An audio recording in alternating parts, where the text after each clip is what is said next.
Welcome to Encourage with T. I just came on here to share something with you. And before I continue, please like, subscribe, and share. And yeah. So I wanted to talk about Luke 17 verses 5 through 6. In Luke 17 verses 5 through 6, it says, the apostles asked Jesus about faith.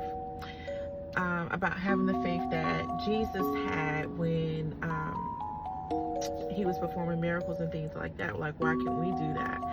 And Jesus said, if you could do this, you can actually do this.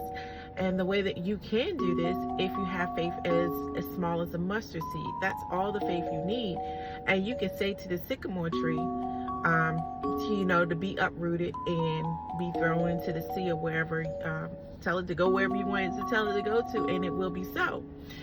So I say that to say, because the sycamore tree in our life, in the modern day world, could be anything from a health situation, a financial situation. The sycamore tree could be within ourselves, within our own heart.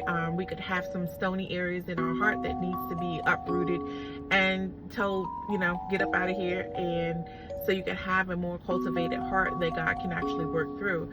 So sometimes those areas could be some areas of bitterness, anger, unforgiveness, those areas like that can leave your heart uncultivated, and then the flow of God is not able to work through those areas. So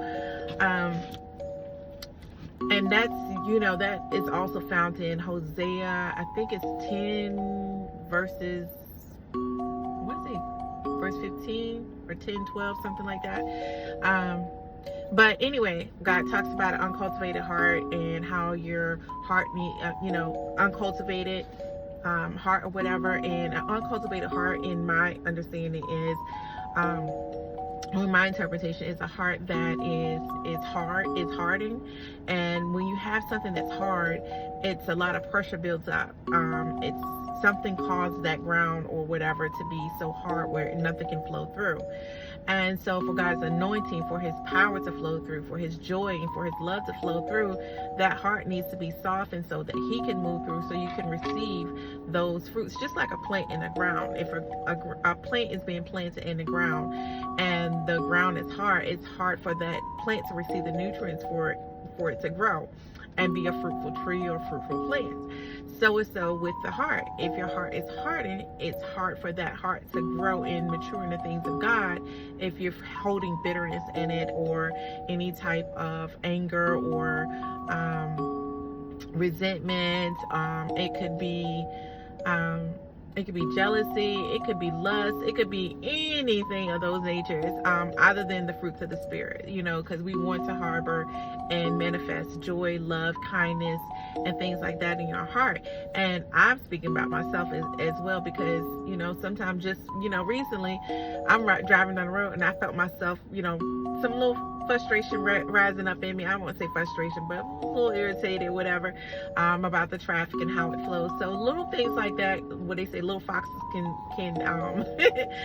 can steal something. So you have to be mindful of those areas. And if you find yourself falling short in any of those areas, I just encourage you today to, get before God and ask God to search your heart, creating you a clean heart, and do like it says in Luke 17, 5 through 6. Tell that thing to be, have faith as small as a mustard seed, so that thing can be uprooted, and, tell it to go somewhere else, tell it to go somewhere else, and believe that it is so, and believe that it's going to happen for you. So I just encourage you today in your faith walk, in this faith walk and this faith journey, each day we need to be, take up our cross and walk the good fight of faith, because, each day can have its challenges, but through it all, we know that God has made us overcomers, and that we have the victory in Jesus Christ. So we just have to keep taking up our cross and keep walking and keep pursuing the things of God and where God would have us to be, and in what God would have us to be, and be mindful of those things that try to distract and pull us away from those things. So that's all I have. Real brief, real quick. stay encouraged, and happy graduation to all the graduates for 2024. I want to congratulate you. I want to, wish you much success in your journey. Keep Christ first in everything that you do. And as long as you put him first, just like it says in Proverbs, your life will be successful. So be blessed, stay encouraged. Thank you. Until next time. Bye.